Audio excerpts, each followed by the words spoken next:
vou resumir para vocês, para a gente ganhar tempo, porque, como sempre, eu precisava de 1 hora de estudo, mas eu vou me reduzir. Eu tinha um esboço aqui, mas não vou dispensar ele.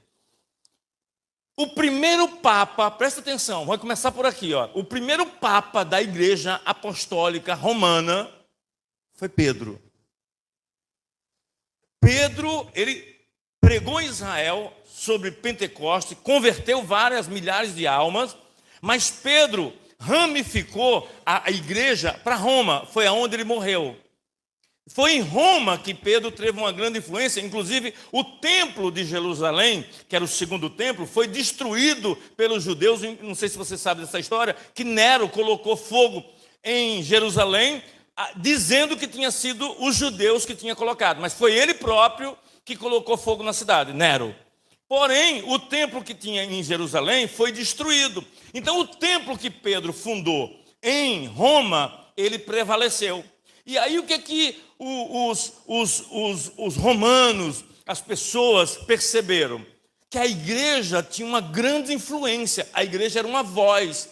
E pessoas, autoridades, pessoas famosas, ricos, pobres, ou seja, todos congregavam dentro dessa igreja. E a igreja ia muito bem até que Pedro morre. Quando Pedro morre, a Igreja Apostólica Romana, ela levanta um líder, que é o outro Papa que é levantado no lugar de Pedro, mas com uma visão totalmente distorcida. A igreja, assim, quase 300 anos, ela se deteve na sua origem, depois de Cristo. Depois de 300 anos, essa igreja começou a ser liderada por pessoas que começaram a fazer concílio. O que é concílio? Conselho da igreja. A igreja passou a ter uma nomenclatura, que é a Igreja Apostólica Romana. Ela começou a acrescentar e reconhecer livros que não constavam nos pergaminhos, nem nos papiros, nem a sua autenticidade. Entre eles eram 7 livros, Judite, Sabedoria 1, Sabedoria 2, Abacuque e outros. Eles inseriram esses livros, e aí, para a gente ganhar um pouquinho de tempo, correr um pouquinho, lá no ano 1500, por aí, um menino que queria ser advogado, a pedido dos pais, chamado Martim Lutero, ele entra no seminário católico e ele vai fazer o seminário. Quando ele está estudando lá o seminário, ele percebe que a igreja tinha algumas coisas inserido dentro da liturgia que não condiz com o verdadeiro evangelho. Por exemplo, alguém sabe o que é Inquisição? Ninguém sabe. Tá, eu vou traduzir.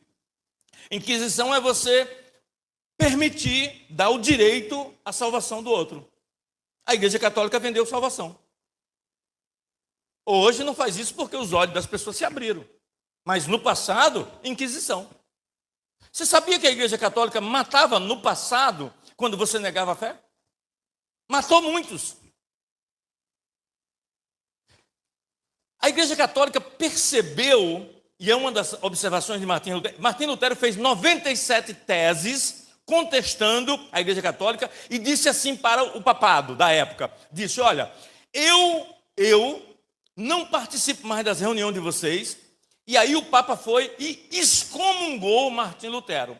E aí Martim Lutero disse assim, eu vou aceitar a excomungação, porém eu peço publicamente uma reunião pública, um debate público, se vocês me provarem as minhas 97 teses de que eu estou errado e que a Igreja Católica está correta, entre elas a Inquisição e outras coisas mais, eu mudo e peço desculpas e me retrato com vocês. A Igreja Católica ficou durante 2 anos perseguindo ele, mas não aceitou o debate com ele, porque sabia que era mentira. Entre elas, por exemplo, o uso de imagens e ídolos no meio da igreja. O que o papado na época alegou? Que as imagens, por exemplo, começou com a imagem primeiro de Jesus Cristo crucificado numa cruz, que aparentemente parece uma coisa inofensiva, mas depois foi introduzindo a mãe de Jesus, biológica, depois outros santos, e outros santos, e outros santos, e outros santos, e outros santos. E eles entenderam que as pessoas, elas gostavam de deuses que podiam ser vistos e apalpados. Então, percebeu-se que a Igreja Católica ganhou uma dimensão muito grande diante das devoções, as chamadas devoções. E cada um era devoto de um determinado santo. E a Igreja Católica começou a ter esse monte de santos que tem aí, entre eles, começou a classificar cada um desses santos para cada um departamento.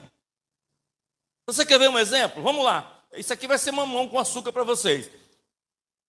Na Igreja Católica, Aparecida é padroeira de quê? Da pátria. Não precisa ser muito inteligente para entender que o dono da nossa pátria é Jesus. Isso é óbvio. Você quer ver uma coisa? Santo Antônio, para quê?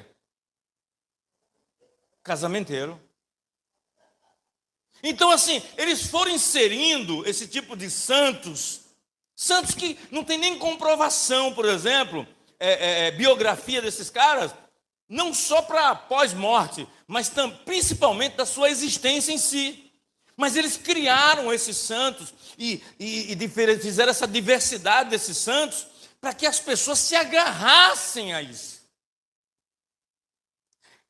Em Timóteo capítulo 4, a Bíblia diz assim: só há um mediador entre Deus e o homem. Quem é? Jesus Cristo. Você quer ver outra coisa? Na Bíblia da Católica existe a condenação de imagem e esculturas. Mas eles seguem as imagens e as esculturas, perduram até hoje, por ordem de quem? De quem, igreja? Quem que instituiu as imagens? O Papa. Vocês sabem o que é um decreto canônico? É uma lei papal. O Papa, na caneta, diz, a partir de hoje, a nossa instituição religiosa vai adorar tantos santos. Você quer ver outra coisa? Um tal de Anchieta aqui, que a minha esposa conhece bem, nasceu e se criou lá, é de lá. Um tal de Anchieta foi canonizado santo. E o Papa disse que tem que ser se ajoelhado e adorado a esse cara. Aí mandou-se, tudo isso é decreto canônico. A Igreja Católica, através do seu líder, chefe maior, determina que aquilo vai ser feito e vai ser feito. Por exemplo, que período a Igreja Católica está vivendo hoje? Alguém sabe? Pós-carnaval, vou dar uma dica. Antes Páscoa, Quaresma. O que é Quaresma? 40 dias sem... Meu Deus, aonde está isso na Bíblia deles? Não é na nossa não, na deles. Aonde está isso? Gente, mas olha só, eles estão praticando a Quaresma, Regina. Sabe o que eu acho bonito deles, Regina? É que o Papa, na caneta, faz todo mundo obedecer. Aqui na Bíblia, a gente às vezes não consegue. A gente na Bíblia, Regina, não consegue convencer uma pessoa a ser dizimista na Bíblia. O cara vai lá fazer um decreto e fala assim, Quaresma, bota para eles ficar 40 dias sem comer carne, diz a eles que é santidade. Pronto. Aí na caneta, eles botam também assim, confessionário. Bota os padres para fazer confissão e agora também os ministros de Eucaristia também fazem confissões também. Eles entram ali, naquele quadradinho, os fiéis vêm, confessam os seus pecados, o homem mesmo, o padre ou o ministro da Eucaristia, dá a sentença na hora de absolvição, diz que está perdoado, anula aqueles pecados, dá esperança para aquele sujeito de que ele está limpo e que ele pode voltar semana que vem de novo e confessar outra vez. Olha que bagulho doido. Mas eu vou falar uma coisa para vocês. Eles estão lá dentro porque eles crerem nisso. E tem outra coisa também. Se você chamar um deles para debater esses ritos religiosos que a Bíblia condena, Eles não aceitam enxergar a verdade. Você quer ver uma coisa que eu vou jogar para vocês agora? Eu quero ver como é que vocês vão se sair. Uma vez eu cheguei para um católico e falei assim: por que vocês adoram? Ela falou assim para mim, era até uma funcionária minha, falou assim: não, eu não adoro, eu vou lá, mas eu não adoro. Eu falei: mas você está dentro de um lugar que tem santos e ídolos lá dentro. E por que você frequenta um santuário que tem outros ídolos além de Jesus? Aí ela falou: não, eles botaram lá, mas eu não dou a mínima para aquilo. Eu falei: mas você está compactuando. Porque uma vez que você está congregando num lugar que tem ídolos além de Jesus, você está conivente com aqueles ídolos também. Ela falou assim: não, mas eu só peço a Jesus. A versão dela. Depois ela foi e me deu uma pancada, que é a mesma pancada que eu vou dar em vocês agora.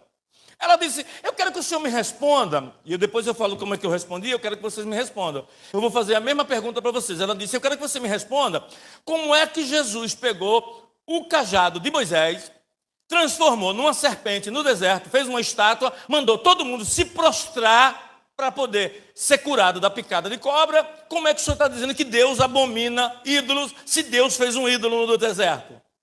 Faço a pergunta para vocês. Um católico aqui perguntando para vocês.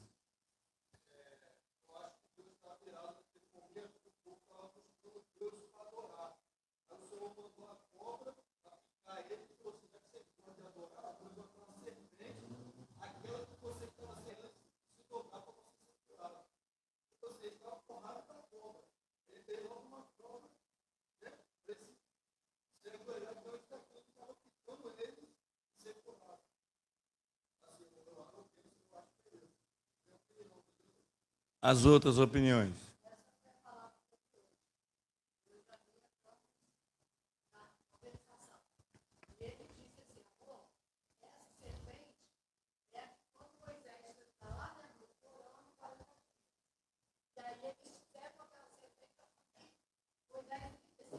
Não, eles não fizeram serpente, não. Eles não fizeram serpente, não. Fizeram bezerro.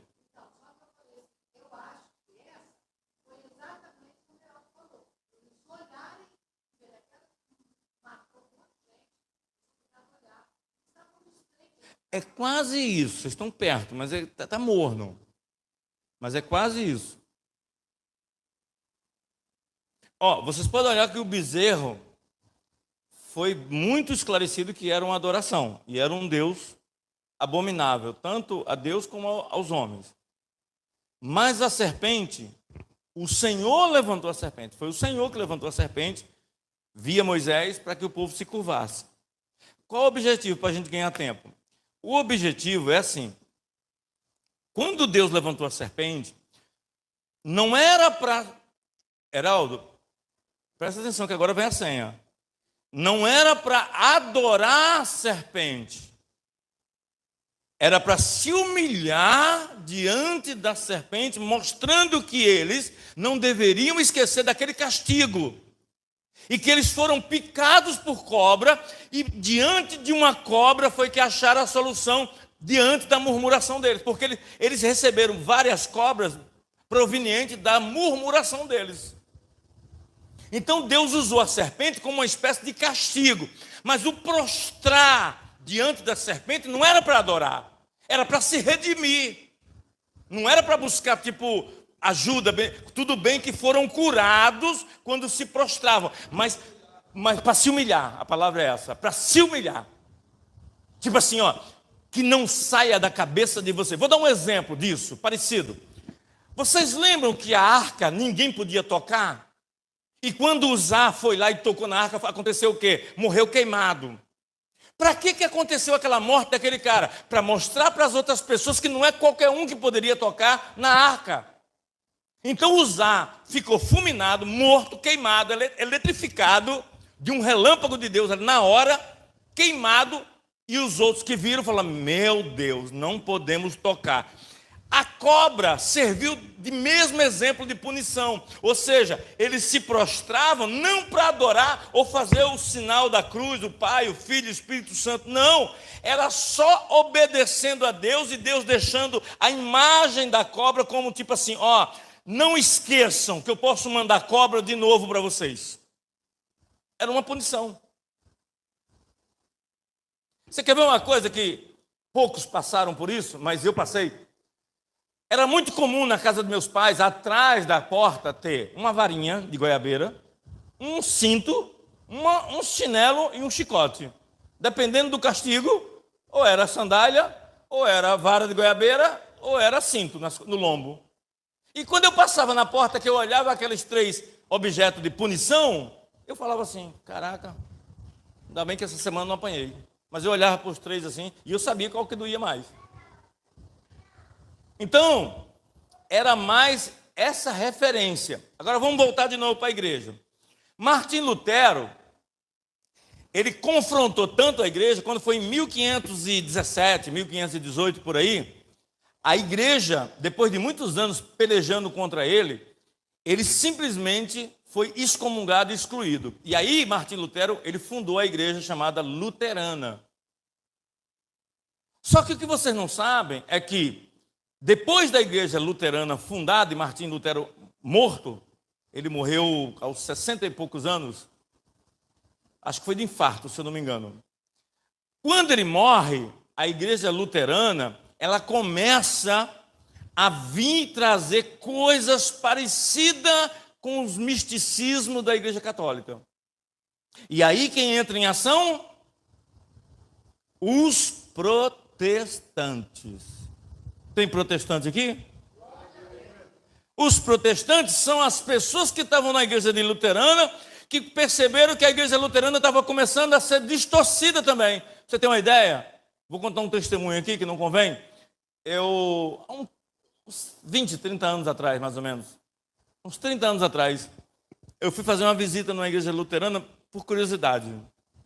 Gente, é muito parecido com a outra. É muito parecido. O rito, o latim, tudo a mesma coisa. Eu só não vi os ídolos. O resto é muito parecido. Vamos lá. Uma outra coisa que vocês não sabem da Igreja Católica. A Igreja Católica, no ano 1600, logo após a guerra, no ano 1600, logo após a Revolução Protestante de Martim Lutero, a Igreja Católica, ela adquiriu, olha só, isso aqui é muito importante, ela adquiriu um status de patrimônio cultural romano, com o direito de expandir para todo mundo. Só que ela expandiu como? Ela veio com toda uma heresia, toda uma idolatria, todo um ponto de pregação distorcido daquele evangelho verdadeiro, que é o evangelho que Cristo ensinou para nós. Só que depois da Segunda Guerra Mundial, presta atenção, que agora vem a parte interessante. Os países como Estados Unidos, Inglaterra, o próprio Brasil, que ganhou sua independência no ano 1500 e pouco,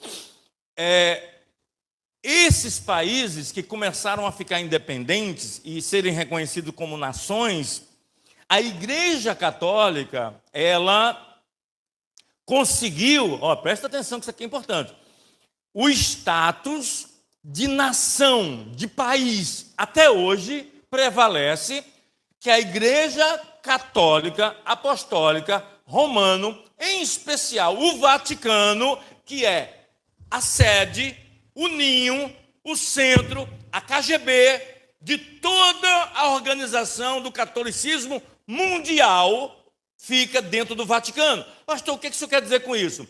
A Igreja Católica hoje é um país. Além de uma religião, ela é um país. Mas o que isso muda? Por exemplo, o Papa é recebido, quando vai num país, como chefe de Estado. O Vaticano é um Estado que ninguém pode se meter lá dentro, com os impostos, o que fazem com o dízimo, se tem ruas de ouro, se tem catedrais banhadas de ouro, para onde vai o dinheiro. É um país, uma nação fechada e protegida por leis no mundo inteiro. Você sabia que esse projeto que estava em Brasília aqui agora, só pegava os evangélicos protestantes, não pegava a Igreja Católica? Porque ela já tem suas leis próprias e ela tem tratado com os países do mundo, ou seja, ninguém pode mudar a lei da Igreja Católica.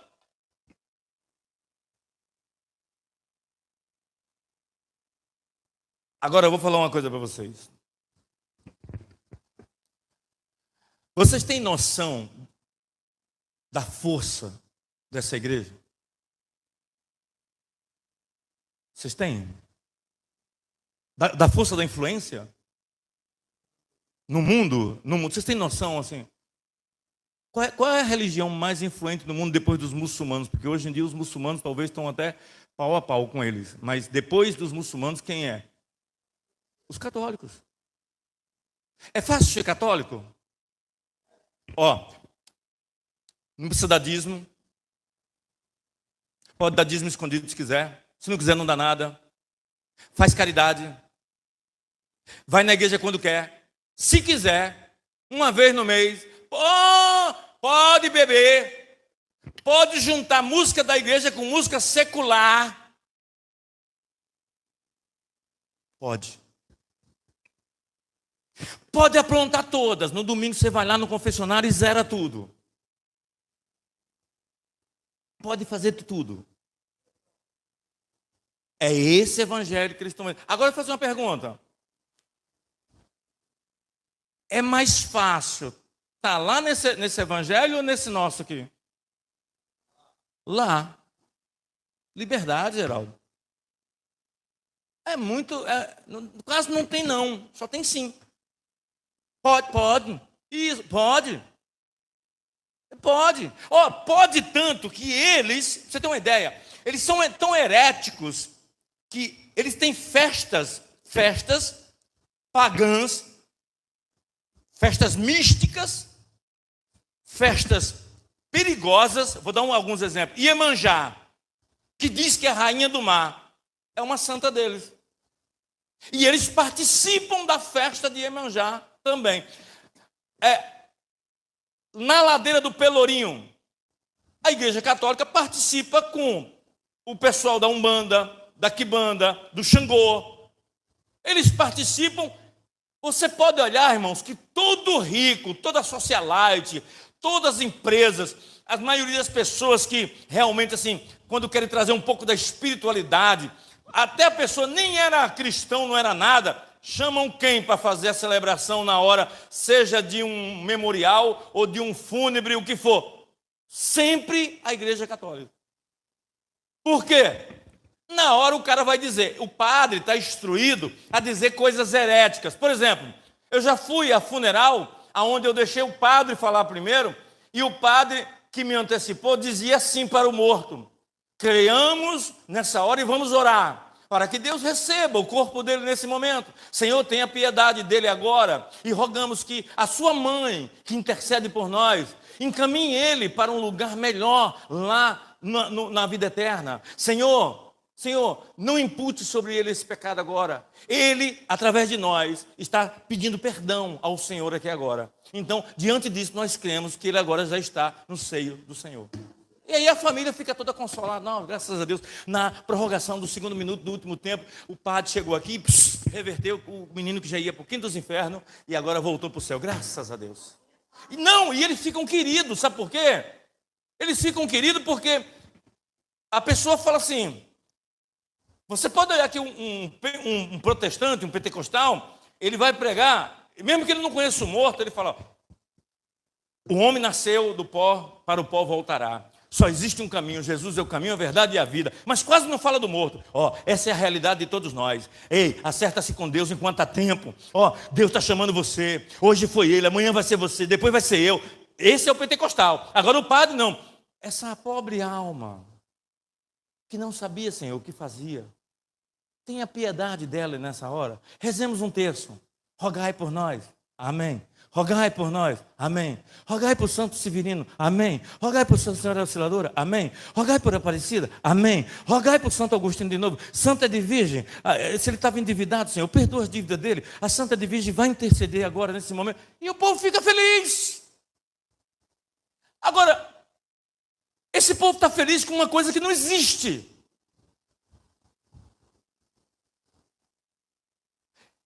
Estão vendendo ilusão, e a ilusão cai na graça das pessoas. O que Jesus disse? Conhecereis a verdade, e a verdade vos libertará. Quando Jesus disse a Nicodemos assim: olha, você tem que nascer de novo. Não estava falando para católico, não. Nicodemos não era católico, não. Nicodemos era fariseu. Estava dizendo assim: olha, Nicodemos, você está dentro da igreja, você é príncipe da sinagoga, mas você ainda não conhece o Salvador. Eu estou diante de você e você não me reconheceu. Você tem que nascer de novo, cara. Mas como? Eu vou voltar para o ventre da minha mãe? Não, não, não. Você tem que desconstruir, Nicodemos. Tudo que você construiu, essa religião fajuta, essa religiosidade que você tem aí, já era. Você sabe uma das coisas que mais, entre outras, eu acho que eu tenho, igual a Martim Lutero, eu devo ter umas 97 teses contra essa religião. E eu consigo provar. Por exemplo, eu estou careca, literalmente careca, de ver, quando eu vou no supermercado, sempre o diabo me mostra alguém passando em frente ao supermercado, em frente à igreja. Rapaz, na minha frente. Ele fica assim, isso me incomoda. Ensinaram para esse sujeito que ele tem que fazer isso. Aonde está isso na Bíblia? Agora, tem alguma coisa deles de bom que a gente pode aprender?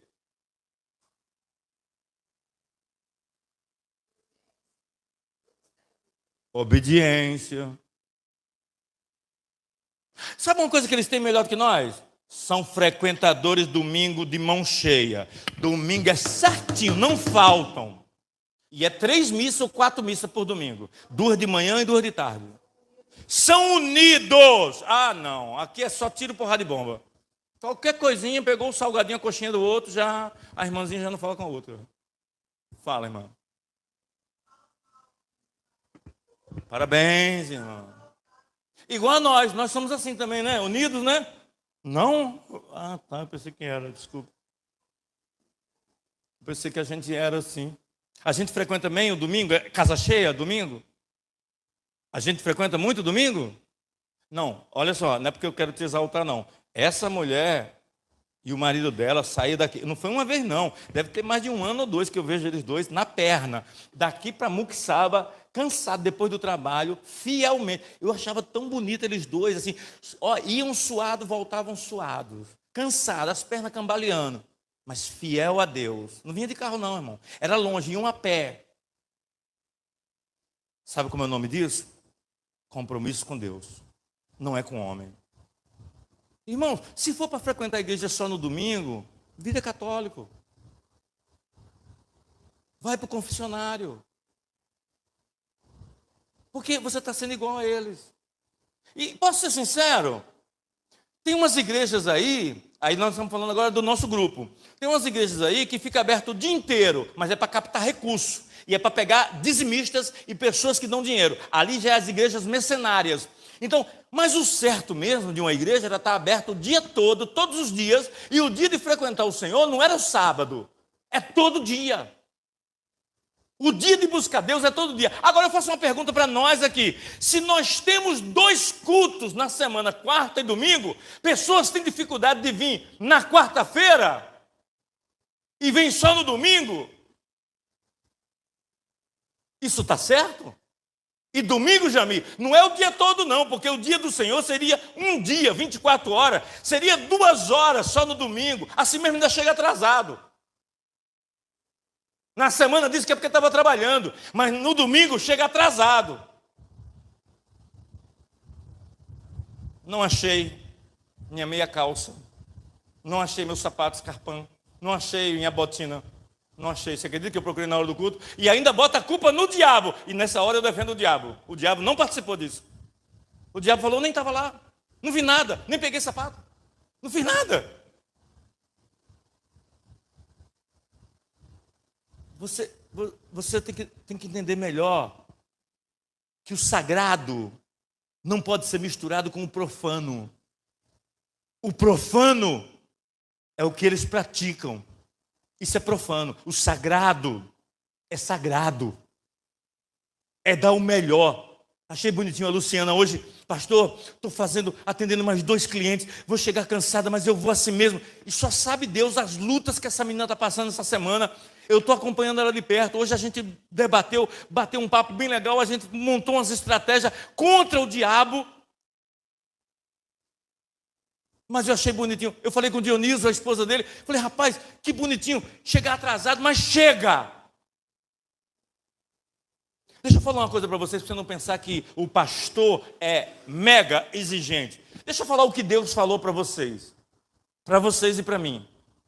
Perguntaram assim, mestre, não compreendo. Me resuma para mim isso aqui. Aí ele vai pela ordem. Começa por isso aqui, ó. Ama teu Deus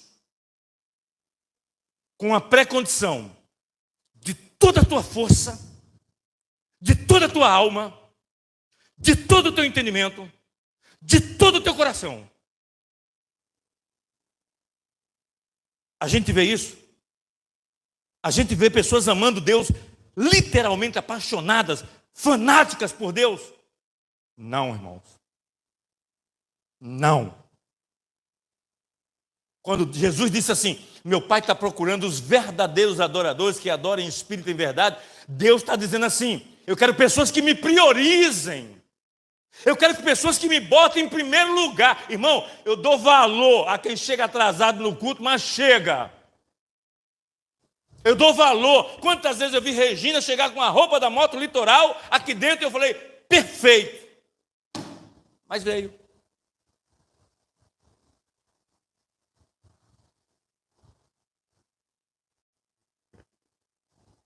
A gente incomoda tanto, irmãos. A gente incomoda tanto. Que nós somos poucos. Se a gente não estivesse incomodando, a gente estava como eles. A gente era um bando de aglomerado. A gente era uma nação. Mas com Jesus, não foi diferente. Ele começou a equipe com 12. Mas só podia contar com 3. E dos 3 só levantou um para levantar a igreja. Eu não podia os 12 ter fechado, ou 11, tirando o que traiu, os 11 ficassem ali, ó, firme com Pedro. Pedro, conta comigo, vamos embora. Vamos abrir essa igreja, vamos embora. Jesus falou que a igreja é para continuar. Vamos embora. Não. Todo mundo esqueceu tudo que era para fazer. Irmãos, todos vocês aqui que abrem o YouTube, principalmente em plataformas espirituais, de qualquer tipo de religião, vocês estão se deparando sempre com um comercial. Nós podemos te ajudar? Nós somos da Igreja dos Santos dos Últimos Dias e nós queremos te ajudar. Faça um contato conosco. Damos uma revista grátis para você. Por favor, fazemos uma visita sem compromisso. Esses caras dão um show na gente. Testemunha de Jeová, dia de domingo, de manhã, uma multidão espalhada nessa cidade. Todo domingo bato na minha porta. Eu falei, quem é? Nós somos Testemunha de Jeová. Eu falei, o que vocês querem? A gente quer falar com o senhor. Eu falei, vocês estão em quantos? Eu estou em 2. Então fale vocês 2 e deixa eu de fora que eu quero descansar hoje. Conversa com o seu amigo que está aí do lado de fora, porque hoje eu estou cansado, eu não estou querendo conversar. É porque a gente quer conversar com alguém. Conversa com o seu parceiro que está aí. Eu não quero conversar com vocês, não. Mas todo domingo está lá. Esses dias eu fui saindo de casa, Jamil. Aí, assim, ó, tipo orelha de burro. Quando eu vi, foi um nome assim. O senhor conhece o seu Teófilo? Seu Teófilo? Aí eu falei, nossa, tem tanto tempo que eu não ouço esse nome. Quando eu olhei assim, era eles, tudo de gravatinha, com crachá, me procurando na minha casa. Ainda bem que eu subi na moto e vazei. Todo mundo me procurando. Cara, como eu sou importante para eles. Ninguém da igreja aqui me procura. Pastor, trouxe uma jabá para o senhor, um pedaço de carne do sol. Pastor, ó, eu vim aqui hoje fazer um estudo com o senhor. Eu vim tirar umas dúvidas aqui, cara. O senhor pregou naquele último lugar. Rapaz, não aparece ninguém. Mas os testemunhos de Jeová, os santos dos últimos dias, vai. Você sabe por que eu não mudei ainda minha tese, nem minha posição religiosa? Porque eu tenho 100%, aliás, eu tenho 200% de certeza de que essa tese que nós estamos aqui, ó, é essa tese, sem cruz, sem Jesus na cruz, sem santos, sem reverência a homem, sem beijar a mão de homem, sem toalhinha, sem mercenarismo, sem a teoria da prosperidade, sem nada disso, é o caminho certo. Nós estamos no caminho certo, só que o povo não gosta. O presbítero Márcio falou para mim que a IPTM do Rio de Janeiro, ela montou câmaras de reconhecimento facial. Quando a pessoa entra, vamos supor, você, irmã, você entra, aí a câmera já olha para o seu rosto e fala assim: Maria do Rosário dos Santos, 39 anos, casada com João dos Santos, trabalha no condomínio do Jardim da Praia, apartamento 302, salário 1.600, tem 2 filhos, um é Joãozinho e outro é Maria Juquinha. Pronto. Aí chega para ele e fala assim: ó, irmã, eu vejo você trabalhando num condomínio e o apartamento é 302. Ela, ai meu Deus, ai que coisa linda, ai que Jesus falou comigo. Histeria. A voz de Deus, ela se discerne por si só. E qualquer um tem acesso. A Bíblia diz que o véu não se rasgou de cima para baixo, rasgou de baixo para cima, assim, ó. Acabou, não tem mais bloqueio nenhum. Você fala com Deus face a face.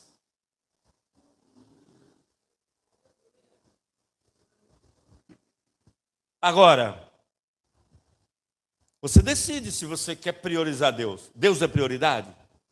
Eu vejo algumas pessoas aqui da igreja, e é poucas, é uns 4 ou 5, que realmente assim, a igreja está sustentada na mão de Deus e dessas pessoas, porque são pessoas que priorizam realmente o ministério.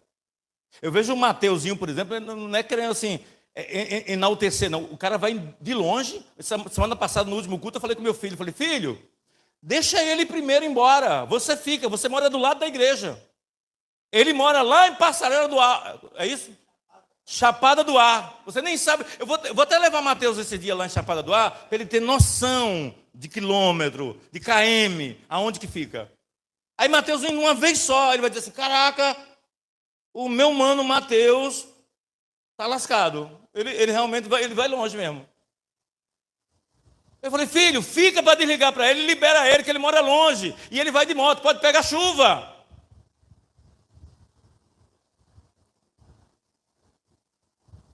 Quem mora perto da igreja, chega mais cedo. Soma. Mas a gente vê o contrário: quem mora longe, chega primeiro. Gente, nós não estamos trabalhando para o pastor Theo, nem para a denominação Assembleia de Deus Renovada, Ministério Olaria do Senhor. Estamos trabalhando para Jesus. Botou a mão no arado, não olha para trás.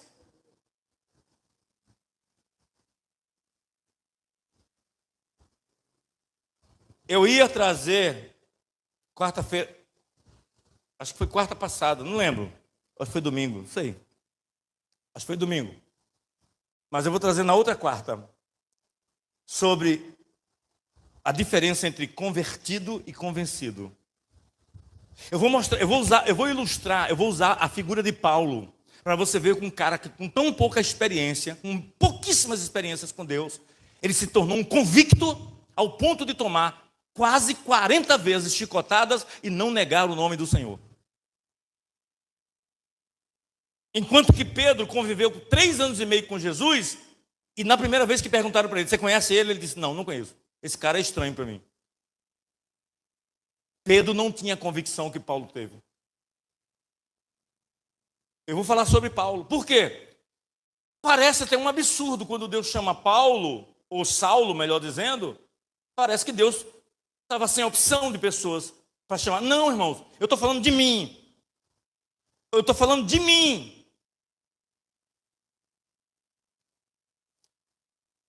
Quando Deus me chamou, quando eu era do mundo, quando Deus chamou você, que você era do mundo, é que quando você empregava sua força, seus prazeres no mundo, Deus falou assim: se ele aplicar essa mesma força, essa mesma determinação na casa de Deus, vai ser uma bomba. E foi isso que Paulo foi. Ele foi uma bomba. Assim como ele era perseguidor da igreja, ele passou a ser perseguido, mas não blasfemou, mas não mascou, mas não duvidou, mas não perdeu a fé. Tanto é que Paulo, ele foi um exemplo de didática, de biografia, de estudo, de todo o material que a gente tem hoje, as cartas paulinas, tudo é material sagrado que Paulo deixou para nós. Porque um cara que nem sequer andou com Jesus teve muito mais instruções para passar do que aqueles que andaram.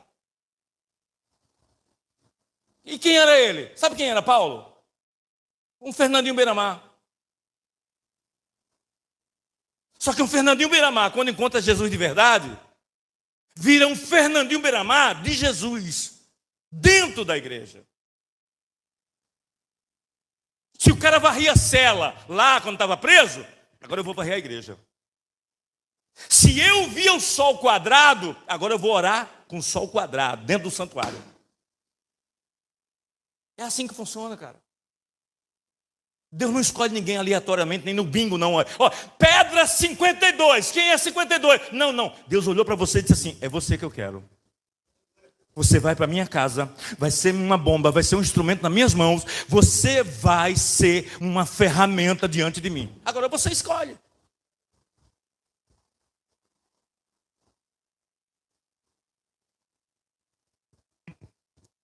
Eu vou falar uma coisa para vocês e termino.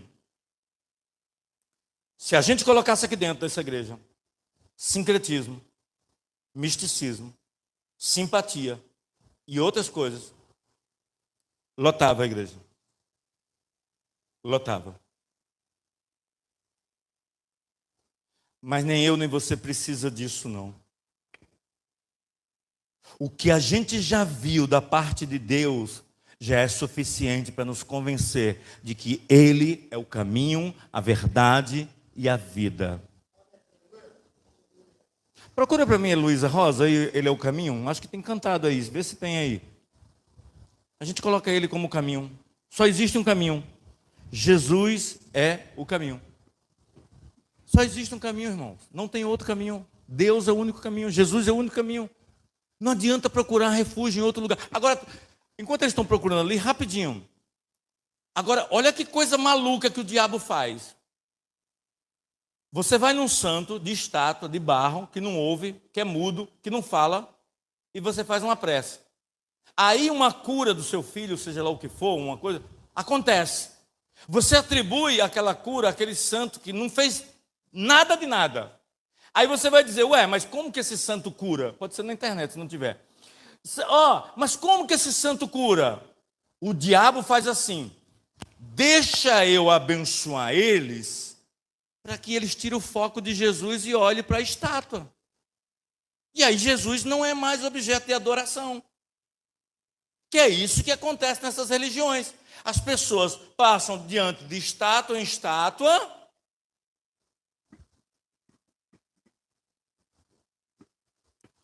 e Jesus fica onde? E se botar Jesus numa cruz lá pendurado, é como se ele não tivesse saído daquela cruz. A Bíblia diz que o corpo dele ninguém sabe e ninguém toca. Foi consumado.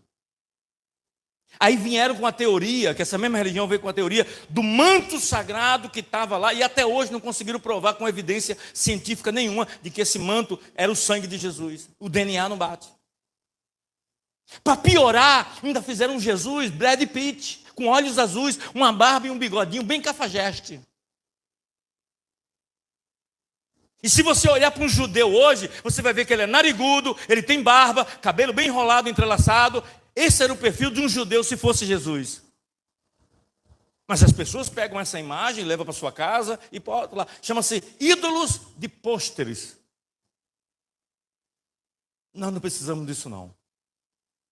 Nós já temos um caminho. Esse caminho chama-se, vamos lá? Chama-se Jesus. Pode ser. Eu quero que você preste atenção nesse louvor.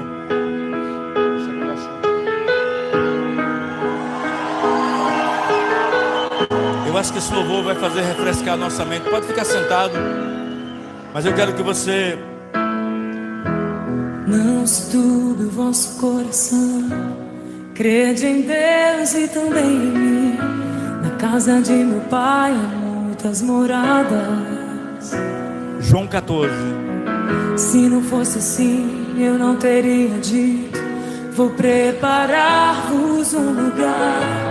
Eu virei e vos levarei Para mim mesmo.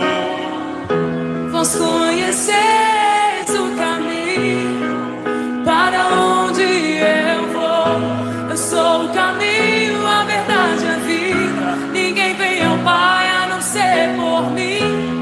Em verdade eu vos digo, porque eu vou para o Pai.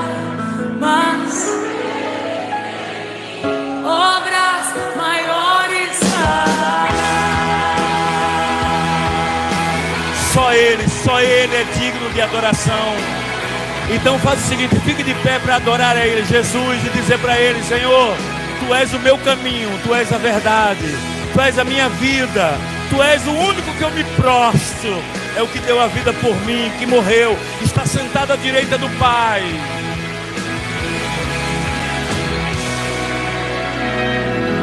Se me amares verdadeiramente, guardareis os meus mandamentos. Eu rogarei ao Pai, Ele vos dará o Consolador, o Espírito da verdade, que o mundo não pode receber, mas Ele habita em vós e estará em vós para sempre.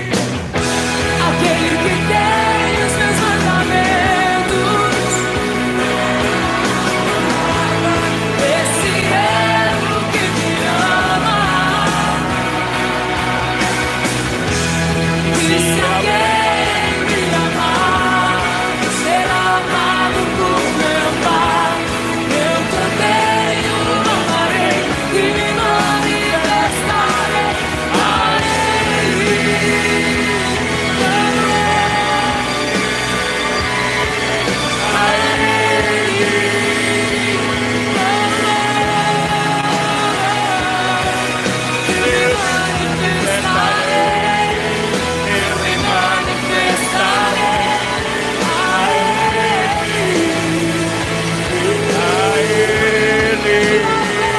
Acima de tudo, quero te amar mais, Senhor. Quero te amar mais, Senhor. Quero te amar mais,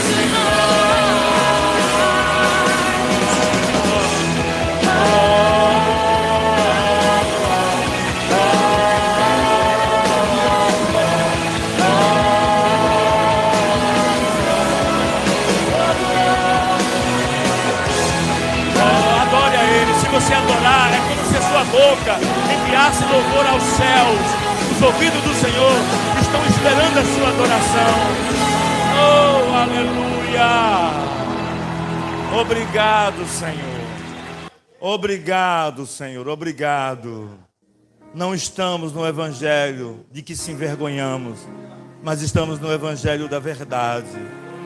E a verdade é que é Jesus, a única verdade. Ele disse: se o Filho do Homem vos libertar, verdadeiramente sereis livres. Talvez quem está nesse mar de ilusão, nessas ilustrações, nesse misticismo, nessas coisas de homem, é porque não quer encarar a sua própria realidade, não quer confrontar o seu próprio pecado. Senhor, nós queremos a verdade dói. A verdade, o teu reino, ele é tomado à força, ele não é tomado de qualquer jeito. Se fosse fácil, meu Deus, o Senhor não teria dito um dia para os seus discípulos assim: quereis vós também voltar? Quereis vós também desistir? E aí Pedro responde: para onde iremos, se só o Senhor tem a palavra de vida eterna? Sabe o que é que o Senhor está dizendo nessa noite? Não é fácil te seguir, tem que pegar a nossa cruz e seguir o Senhor. Qual é a nossa cruz? A cruz do cansaço, a cruz de uma mulher, de um marido que não quer ir para a igreja, que está cansado por causa disso, por causa daquilo, porque trabalhou, se estressou com o chefe, porque teve aborrecimento no trabalho. Nada disso justifica, Senhor, para não vir para a tua casa, porque vir para a tua casa não é sacrifício, é prazeroso, é uma honra te adorar. Como disse Davi, mais vale um dia na tua casa, na tua presença, do que 1000 dias lá fora. Esse dia aqui nunca mais volta. Senhor, nós queremos nesta noite render honra, glória, louvor, adoração ao Senhor, em nome do Pai, em nome do Filho, em nome do Espírito Santo, amém e amém. Glória a Deus. Irmãos, rapidamente, deixa eu dar um aviso aqui rapidamente para os irmãos. Domingo agora é Santa Ceia, e a gente vai ter uma surpresa muito legal que nós vamos estar fazendo. Eu vou pedir a Jamie e a Regina para me ajudar, que com vocês dois eu sei que eu posso contar, para fazer o batismo do Campos, do Pedro e da Raila. São 3 pessoas que vão se batizar e vão estar ceando domingo aqui com a gente, no domingo à noite. Amém, irmãos? Então, vai ser um dia de festa domingo, um dia abençoado, e com certeza o pessoal da ceia vai chegar no domingo aqui, porque na hora da Eucaristia, né, de receber a hóstia sagrada, eles vêm mesmo ali naquele dia, e tem gente que nem na ceia também vem, mas não tem problema não. Mas a gente vai estar aqui no domingo celebrando 3 almas que vão descer nas águas, e eu quero a ajuda da Regina e do Jamie, por gentileza, tá bom? Provavelmente vai ser lá na sua casa, Regina, porque a questão da locomoção, ela está me vendo aqui agora, a locomoção da Paula, a gente para facilitar um pouco, para não ir tão longe, tá bom? Vamos estar juntos aí domingo, se Deus quiser. Eu conto com vocês dois, já está de bom tamanho, vocês dois já me ajudam muito. Amém? Eu com vocês dois, eu salto muralha, eu derrubo Satanás, eu expulso o demônio, mando o capeta embora, depois mando o capeta voltar. Com vocês dois a gente está fechado, é fechamento aqui, tá bom? Oremos ao Senhor. Pai, que o grande amor de Deus, a graça do nosso Senhor e Salvador Jesus Cristo, as doces e infinitas consolações do Espírito Santo repousem sobre com cada um, aqueles que crerem e aguardam a vinda de Jesus, digam... Vão em paz, que o Senhor vos acompanhe.